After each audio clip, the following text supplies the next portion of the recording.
배를 만들어서 처음 물에 띄울 때 진수식이나 명명식 같은 걸 하잖아요. 근데 그때마다 여성이 샴페인 병을 깨트리는 걸 보게 되는데 이걸 샴페인 깨트리기, 샴페인 브레이킹이라고 하는데 이렇게 해야만 배가 난파되는 걸 막을 수 있다는 미신 때문이거든요.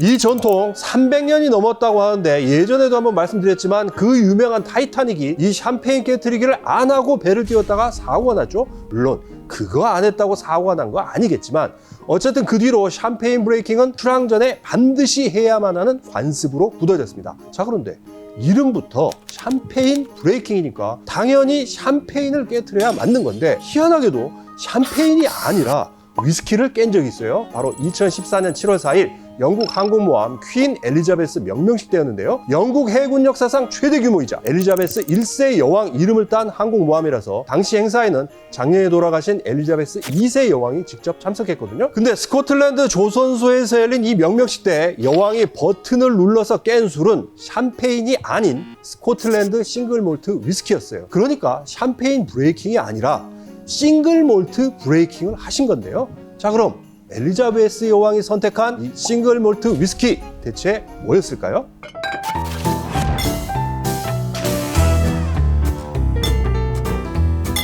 자, 술이 있어 즐거운 세상 주라기 월드, 저는 시즌2로 다시 돌아온 주류탐험가 조승원이고요. 오늘은 엘리자베스 여왕이 사랑한 위스키, 균형감이 뛰어나고 조화로운 맛으로 유명한 아일라 싱글 몰트 보모의 세계를 탐험합니다.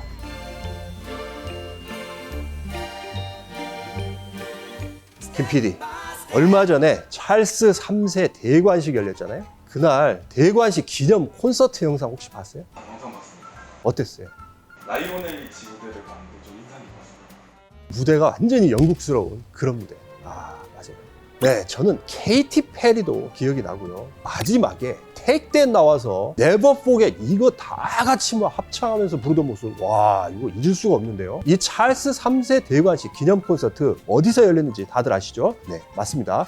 바로 영국 왕실 공식 거주지 가운데 하나인 윈저 성이었잖아요. 자, 그럼 여기서 타임머신을 타고 거의 200년 전인 1841년으로 거슬러 올라갈게요. 당시 영국 왕실 가족이 머물던 윈저 성에서 아일라 섬 지주였던 월터 프레드릭 캠벨한테 편지 한 통을 보냈는데요. 이 편지에 뭐라고 돼 있었냐? 아일라 최고 위스키가 담긴 오크통 하나를 보내달라 하면서 가격은 상관없다. 하지만 반드시 최고여야 한다라고 적혀 있었거든요. 그러니까 영국 왕실 가족이 마실 만한 최고의 위스키를 납품하라고 한 건데요. 1841년 이 편지에 등장하는 최고의 아일라 위스키, 그게 바로 보모였습니다. 그만큼 보모와 영국 왕실은 오래전부터 인연이 있었다는 뜻인데요. 이런 인연 때문에 엘리자베스 2세 여왕도 1980년 8월 보모 증류소를 공식 방문했는데 엘리자베스가 왕이 된 뒤에 스카치 증류소를 찾아간 게 바로 이때가 처음이었어요. 이런 역사적인 사건을 기념하려고 보모에서는 여왕이 방문한 날에 생산한 스피릿을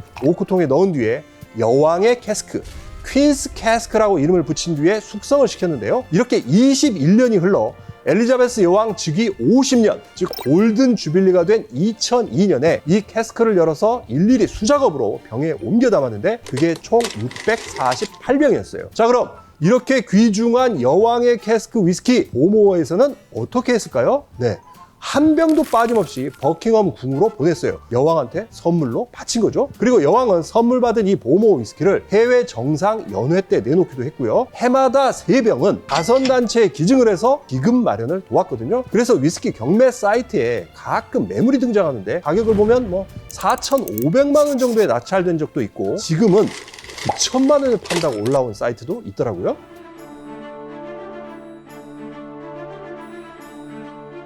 김 PD, 전쟁이 나면 위스키 이거 만들 수 있어요, 없어요? 못 만들 것 같은데요. 왜 못 만들 것 같아요? 우리 수급도 안 될 것 같고 만들더라도 유통도 안 될 것 같고. 오, 똑똑해. 네, 맞습니다. 전쟁통에는 일단 보리 같은 곡물을 구하는 것도 쉽지가 않고 설비 돌릴 연료 구하기도 힘들거든요. 게다가 직원이 군인으로 징발되는 경우도 있어서 증류소 가동이 쉽지 않은데요. 2차 세계대전 당시 보모는 특히 심했어요. 왜냐?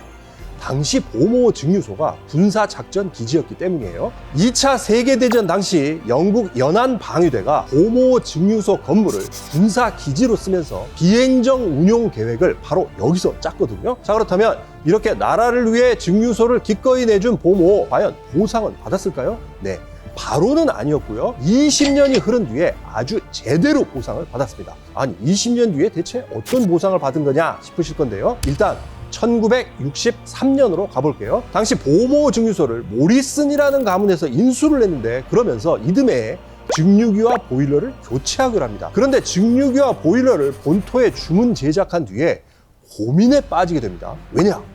증류기는 뭐 그렇다 치더라도 이 보일러 무게가 18톤이나 돼서 본토에서 아일라 섬까지 가져올 방법이 없었던 거예요. 당시만 해도 아일라에는 대형 페리가 오가지 않아서 조그만 소형 선박만 왔다 갔다 했는데, 이걸로는 18톤 보일러를 싣고 올 수가 없었던 겁니다. 한참을 고민하던 보모 증류소에서는 급기야 영국 국방부에 SOS를 쳤는데, 내용은 이런 거였어요. 영국 육군이 쓰는 군용 트럭으로 증류기와 보일러를 해군 기지가 있는 루라는 항구까지 보내주고, 그 다음에 영국 해군 함정이 이걸 실어서 다시 아일라 섬까지 배달해 달라는 거였어요. 야, 이거 무슨 페덱스 택배 배달입니까? 자, 그런데 이런 황당한 요청을 받은 영국 국방부 흔쾌히 오케이 합니다. 20년 전에 보모한테 신세진 것도 있고 하니까 이번에 한번 제대로 갚아주자 이러면서 택배 배달 요청 받아들인 겁니다. 자, 그렇게 해서 사상 초유의 영국 육해군 합동 보일러 이송 작전이 개시됐는데요. 이게 영국 해군 역사에서도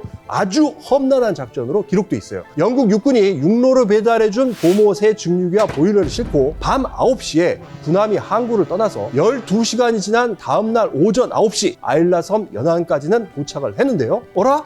예상보다 조수가 낮아서 상륙용 선박 랜딩 크래프트를 내릴 수가 없었던 거예요. 결국 해군은 장기전에 돌입했는데요. 해안선 1마일 앞에 군함을 세우고 물대를 봐가면서 계속 상륙 작전을 시도했지만 번번이 실패를 했고, 그러다가 다음날 아침 물이 조금 차올랐을 때 기습적으로 상륙 작전을 개시해서 천신만고 끝에 보일러를 아일라 섬에 내리는데 성공했습니다. 결국 험난했던 보일러 이송 작전은 군함이 해군 기지를 떠난 지 무려 36시간 만에 종료됐습니다.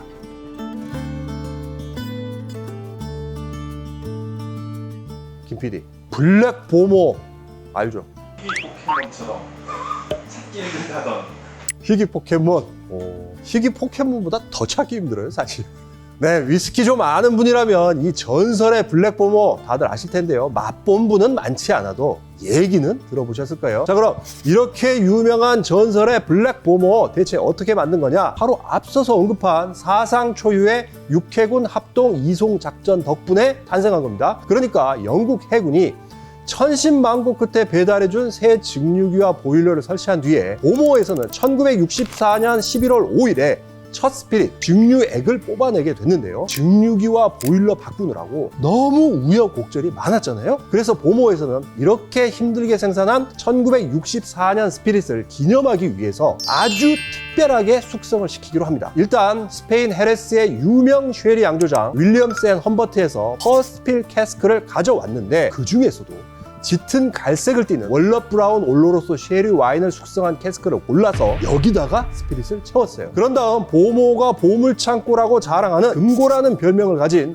1번 숙성고에 집어넣고 숙성에 들어갔는데요. 바로 이게 우리가 지금 전설이라고 부르는 블랙 보모가 태동한 순간이었습니다. 자, 이렇게 만든 보모 위스키, 그냥 평범한 올로로소 쉐리 캐스크가 아니라 브라운 쉐리 퍼스트필 캐스크를 썼기 때문에 색깔이 간장처럼 새까매서 이름에도 블랙이라는 단어를 붙인 건데요. 유난히 빛깔이 검고 풍미까지 독특한 이 블랙 보모, 1993년에 29년 숙성 2000병이 1번 에디션으로 출시된 데 이어서 이듬해인 1994년에는 30년 숙성 두 번째 에디션 2000병이 나왔고요. 다시 1995년에는 31년 숙성한 최종 에디션 파이널 에디션 1812병이 출시되면서 초기 3부작이 완성됐어요. 자, 그런데 여기서 정말 놀라운 게 이 전설의 초기 3부작 트릴로지 블랙 보모가 당시에 얼마에 팔렸는지 혹시 아세요? 1번 에디션이 80파운드에서 100파운드, 뭐 그러니까 약 12만 원에서 15만 원 정도 했고요. 두 번째, 세 번째 에디션으로 가면서 좀 오르긴 했지만 100에서 150파운드, 그러니까 뭐 15만 원에서 23만 원 사이였어요. 자, 그럼 여기서 김 PD, 10만 원대였던 초기 3부작 블랙 보모 지금은 얼마나 할 것 같아요? 500만 원 차이. 500~600만 원. 네, 위스키 익스체인지 기준으로 하면요, 1번 에디션이 27,500파운드, 약 4,300만 원쯤 하고요. 2번 에디션은 26,000파운드, 약 4,100만 원이고요. 파이널 에디션도 25,000파운드, 3,990만 원을 호가해요. 그러니까 80파운드짜리가 27,500파운드가 됐으니까 340배쯤 올랐다는 얘기인 건데요. 와, 정말 타임머신이 있으면 몇십 년 전으로 날아가서 이 블랙 보모부터 왕창 사놨을 거라는 농담이 괜히 나온 게 아닙니다. 아무튼 그 뒤에도 2007년에 1964년 빈티지 블랙 보모 827병이 출시됐고요. 2016년에는 마지막 캐스크, 더 라스트 캐스크라는 이름으로 블랙 보모 50년 159병이 등장을 했는데, 이미 원액 상당량이 날아간 건 물론이고요. 알코올 도수도 2014년에 40.9%까지 떨어져서 이때 숙성을 중단하고 탱크에 옮겨 놨다가 2년 뒤인 2016년에 병입해서 출시했습니다.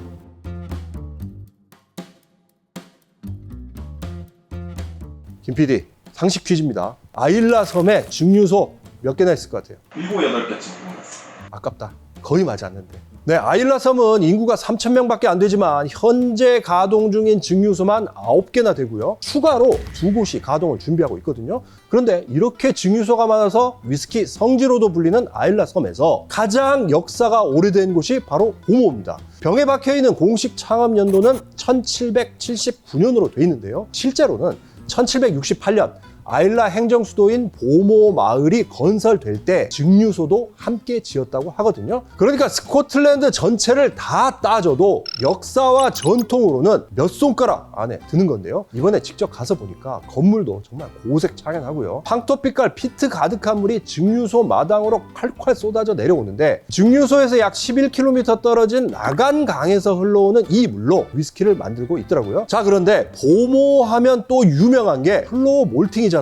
라프로이 키로만과 함께 보모는 전통 방식 플로우 몰팅을 유지하고 있는 아일라 증류소 3곳 가운데 하나인데요. 보니까 여기는 건물의 3개 층을 전부 다 플로우 몰팅실로 쓰고 있더라고요. 한 개 층마다 보리 14톤을 깔아놨는데 이 한 개 층에서 싹 틔운 보리로만 위스키 12,000병을 만들 수 있다고 하니까 이야, 어마어마하죠. 여기서 저도 잠깐 그러버라는 장비로 보리 뒤집는 걸 해봤는데, 사실 저는 스프링뱅크나 라프로 이런 데서 몇 번 해본 경험이 있어서 좀 쉽게 했거든요. 그랬더니 가이드가 아니, 초보자가 왜 이렇게 잘해 하면서 깜짝 놀라더라고요. 아무튼 이후에는 몰트 말리는 가마 안에도 들어가 봤는데, 뭐랄까요, 그 찜질방 중에 참숯 불가마방 말고 소금방이나 그 게르마늄 좋은 방, 그 정도 열기가 느껴지더라고요. 보모는 전체 사용 몰트의 약 30%를 증류소에서 직접 생산하는데요. 몰트 페놀 수치, 피트 레벨은 약 25 ppm 정도라서 아드백, 라프로익, 라가블린보다 낮거든요. 그래서 이런 위스키보다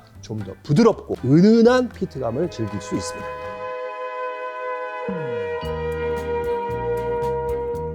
역사가 오래된 보모 증류소 볼거리가 너무 많았는데요. 그 중에서도 하이라이트는 보모가 그토록 자랑하는 금고라는 별칭이 붙어있는 1번 숙성고였거든요. 여기가 보모의 보물창고인 건데요. 앞서 얘기한 여왕의 캐스크나 전설의 블랙 보모도 바로 여기서 탄생했거든요. 근데 이 숙성고 건물이 특이한 게 뭐냐면 바다하고 맞닿아 있어서 방파제 역할을 겸하고 있고요.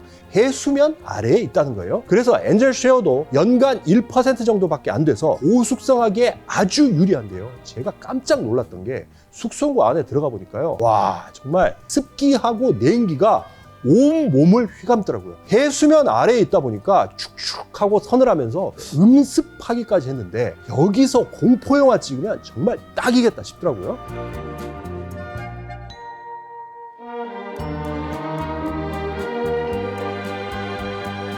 저는 사실 초보자 시절에는 보모 위스키 그렇게 좋아하지는 않았어요. 그때는 아드백이나 뭐 라프로이처럼 피트가 빵빵 터져야 진짜 아일라 위스키라고 생각을 했거든요. 근데 세월이 가면서 보모가 정말 잘 만든 위스키라는 걸 알게 됐습니다. 일단 뭐든지 지나친 게 없어요. 피트감도 지나치지 않고 과일향도 지나치지 않고 모든 게 균형과 조화를 이루고 있는데요. 물론 뭐 향수 느낌 난다고 싫어하는 분도 좀 있지만 이렇게 밸런스 잘 잡은 위스키 저는 드물다고 생각을 합니다. 무라카미 하루키 선생님도 보모를 가리켜서 직접적인 자기 주장은 없다. 그 대신 난로불 앞에서 정겨운 옛 편지를 읽을 때와 같은 고요함과 따사로움, 정겨움이 배어있다라고 하셨는데 저는 이 말에 100% 동감합니다.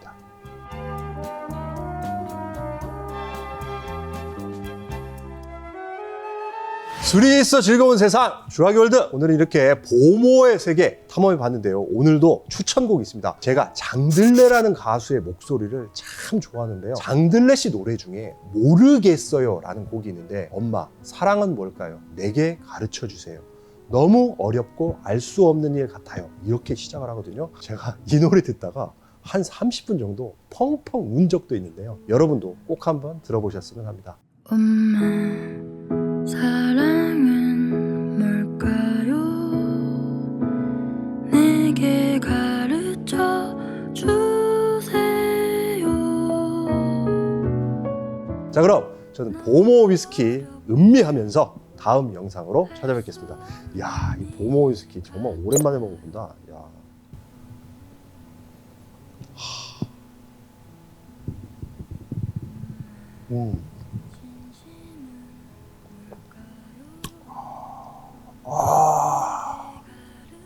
보모는 진짜 이 맛이야. 꽃. 보모는 딱 이거야. 이 향수. 느껴질 수